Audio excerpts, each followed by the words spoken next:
যুদ্ধ থেকে বের হতে মরিয়া ট্রাম্প, ছাড় দিচ্ছে না ইরান। হিজবুল্লাহর শতাধিক অবকাঠামো ইসরায়েলের হামলায় নিহত ৩১, হুমকির মুখে যুদ্ধবিরতি। আরও জানাবো, ইরানের উপকূলকে শত্রুদের কবরস্থানে পরিণত করার হুমকি। সর্বশেষ থাকছে অবৈধ বাংলাদেশিদের দ্রুত পশ্চিমবঙ্গ ছাড়ার হুঁশিয়ারি শুভেন্দুর। দর্শক, এতক্ষণ শুনছিলেন সংবাদ শিরোনাম, এরপর শুনবেন বিস্তারিত। তবে তার আগে অনুরোধ থাকবে, ভিডিওটিতে একটি লাইক দিন এবং কমেন্ট করে জানিয়ে দিন কোথা থেকে বা কোন জেলা থেকে আমাদের এই ভিডিওটি দেখছেন বা শুনছেন। ইরানের বিরুদ্ধে মার্কিন প্রেসিডেন্ট ডোনাল্ড ট্রাম্পের শুরু করা যুদ্ধ এখন তার জন্য রাজনৈতিক ও কৌশলগত চ্যালেঞ্জে পরিণত হচ্ছে বলে মনে করছেন বিশ্লেষকরা। নতুন জনমত জরিপগুলো দেখাচ্ছে মার্কিন জনগণের বড় অংশ এই যুদ্ধ নিয়ে ক্লান্ত এবং তারা বিশ্বাস করছে না যে এর মাধ্যমে যুক্তরাষ্ট্র বড় কোনো সাফল্য অর্জন করতে পারবে। সাম্প্রতিক কয়েকটি জরিপে দেখা গেছে যুদ্ধ শুরু হওয়ার সময় থেকেই বেশিরভাগ মার্কিনই এর বিপক্ষে ছিলেন। এখন তারা মনে করছেন যুদ্ধ দীর্ঘায়িত হলেও কাঙ্ক্ষিত ফল পাওয়া যাবে না এবং ইরানের কাছ থেকে এমন কোনো ছাড় আদায় করা সম্ভব হবে না যা যুদ্ধের মূল্য পরিশোধক যৌক্তিক করে তুলবে। খবর CNN-এর। ফক্স নিউজের এক জরিপে দেখা গেছে মাত্র 39% ভোটার মনে করেন যুক্তরাষ্ট্রের সামরিক অভিযান লক্ষ্য অর্জন না হওয়া পর্যন্ত চালিয়ে যাওয়ার উচিত। বিপরীতে 61% চান নির্দিষ্ট সময়সীমার মধ্যে যুদ্ধ শেষ হোক। একইভাবে নিউ ইয়র্ক টাইমস সিয়েনা কলেজের জরিপে 52% ভোটার বলেছেন ইরানের পারমাণবিক কর্মসূচি নিয়ে কোনো সমঝোতা না হলেও যুক্তরাষ্ট্রের যুদ্ধ বন্ধ করা উচিত। মাত্র 37% চান আলোচনা ব্যর্থ হলেও আবার বড় ধরনের সামরিক অভিযান শুরু হোক। জরিপে আরও দেখা গেছে অনেক আমেরিকানই মনে করেন না যে যুদ্ধের মাধ্যমে ইরানের পারমাণবিক কর্মসূচি পুরোপুরি বন্ধ করা বা ধ্বংস করা সম্ভব হবে। মাত্র 22% বিশ্বাস করেন যে যুদ্ধ খুব সফলভাবে ইরানের পারমাণবিক সক্ষমতা ধ্বংস করতে পারবে। ওয়াশিংটন পোস্ট ABC নিউজের এক জরিপে 65% মানুষ বলেছেন যুদ্ধ শেষে কোনো চুক্তি হলেও সেটি ইরানকে পারমাণবিক অস্ত্র তৈরি থেকে বিরত রাখতে পারবে, এ ব্যাপারে তারা আস্থাশীল নন। বিশ্লেষকদের মতে ট্রাম্প শুরুতেই দুটি বড় ধরনের কৌশলগত ভুল করেছেন। প্রথমত, যুদ্ধের সুস্পষ্ট ও বাস্তবসম্মত সমাপ্তি পরিকল্পনা তিনি জনগণের সামনে তুলে ধরতে পারেননি। দ্বিতীয়ত, তিনি যুদ্ধের লক্ষ্য এতটাই বড় করে উপস্থাপন করেছিলেন যে এখন তা অর্জন করা কঠিন হয়ে পড়েছে। যুদ্ধের শুরুতে ট্রাম্প বলেছিলেন তিনি কেবল নিঃশর্ত আত্মসমর্পণ মেনে নেবেন। পরে তিনি দাবি করেন ইরানের পারমাণবিক কর্মসূচি পুরোপুরি বন্ধ করা এবং হামাস, হিজবুল্লাহর মতো গোষ্ঠীগুলোর প্রতি তেহরানের সমর্থন থামানোই তার প্রধান লক্ষ্য। কিন্তু চলমান আলোচনার খসড়া শর্তগুলো সামনে আসার পর অনেক রিপাবলিকান নেতাই উদ্বেগ প্রকাশ করেছেন। তাদের আশঙ্কা সম্ভাব্য সমঝোতা ইরানকে আরও শক্তিশালী অবস্থানে নিয়ে যেতে পারে।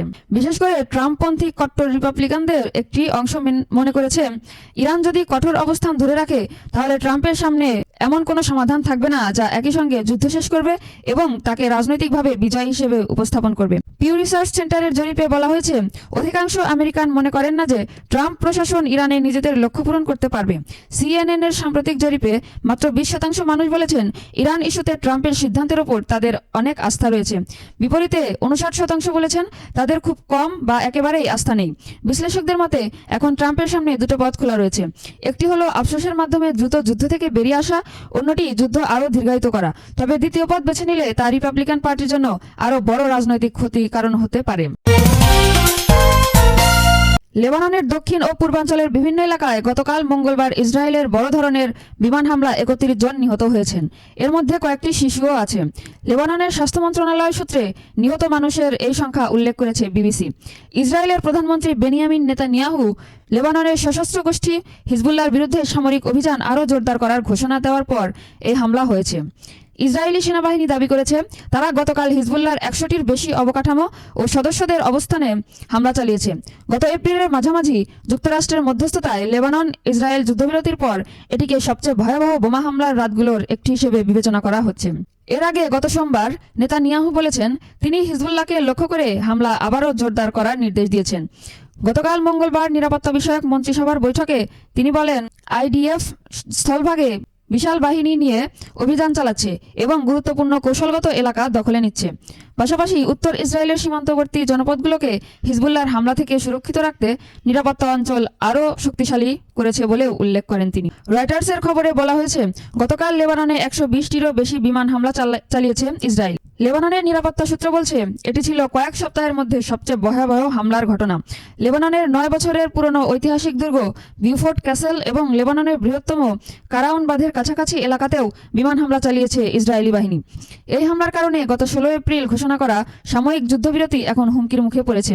ইরানও অভিযোগ করেছে যুক্তরাষ্ট্র তাদের দেশের দক্ষিণাঞ্চলে হামলা চালিয়েছে আরও একটি আলাদা যুদ্ধবিরতি চুক্তি লঙ্ঘন করে। লেবাননের দুটি নিরাপত্তা সূত্র বলেছে ইসরায়েলি সেনারা কথিত ইয়েলো লাইন পেরিয়ে দক্ষিণ লেবাননে আরও ভেতরের দিকে অভিযান বিস্তৃত করেছে। হিজবুল্লাহ বলেছে গতকাল তারা লেবাননের দক্ষিণাঞ্চলের শহর জাওতার আল শারকিয়ার দিকে এগিয়ে আসা ইসরায়েলি বাহিনী ও ট্যাঙ্কের ওপর ড্রোন, রকেট ও কামান দিয়ে হামলা চালিয়েছে। লেবাননের স্বাস্থ্য মন্ত্রণালয় বলেছে গত 2রা মার্চ থেকে শুরু হওয়া ইসরায়েলি অভিযানে এখন পর্যন্ত দেশটিতে 3200 জনের বেশি নিহত ও 9700 জনের বেশি আহত হয়েছেন। বিশ্ব স্বাস্থ্য সংস্থা বলেছে গত 16 এপ্রিল সাময়িক যুদ্ধবিরতির পর থেকে ইসরায়েলি হামলায় 600 জনের বেশি মানুষ প্রাণ হারিয়েছে। ইরানের উপকূলকে আগ্রাসনীদের কবরস্থানে পরিণত করার হুমকি দিয়েছেন ইসলামিক রেভলিউশনারি গার্ড কোর নৌবাহিনীর উপরাজনৈতিক প্রধান মোহাম্মদ আকবর জাহেদ। তিনি বলেছেন যুক্তরাষ্ট্রের সঙ্গে নতুন করে যুদ্ধ হওয়ার সম্ভাবনা কম, তবে তিনি সতর্ক করে দিয়ে বলেন ইরান যে কোনো হামলা প্রতিহত করতে প্রস্তুত। মোহাম্মদ আকবর জাহেদ বলেন শত্রুর দুর্বলতার কারণে নতুন করে যুদ্ধ শুরু হওয়ার সম্ভাবনা কম, কিন্তু ইরানের সশস্ত্র বাহিনী প্রস্তুত হয়ে আছে। ইরানে নতুন করে যুক্তরাষ্ট্রের হামলার পরিপ্রেক্ষিতে তিনি এসব কথা বলেন। ইরানের দীর্ঘ দক্ষিণ উপকূলের 2 প্রান্তের স্থানগুলোর নাম উল্লেখ করে তিনি বলেন এতে কোনো সন্দেহ নেই যে আমরা চাহাবার থেকে মাহশার পর্যন্ত এলাকাকে আগ্রাসনকারীদের কবরস্থানে পরিণত করব। অবৈধ বাংলাদেশিদের দ্রুত পশ্চিমবঙ্গ ছাড়তে হুঁশিয়ারি দিয়েছেন রাজ্যের নতুন মুখ্যমন্ত্রী শুভেন্দু অধিকারী। তিনি বলেন হাকিমপুরের ব্যাপারটা আমি টিভিতে দেখলাম, আমি শুধু একটাই কথা বলবো, তাড়াতাড়ি পালাও, তাড়াতাড়ি পালাও। মঙ্গলবার রাজ্যের উত্তর 24 পরগনা জেলার বসিরহাট মহকুমার হাকিমপুর চেকপয়েন্টে বিপুল সংখ্যক অবৈধ বাংলাদেশি জড়ো হয়েছে বলে দাবি করেন শুভেন্দু।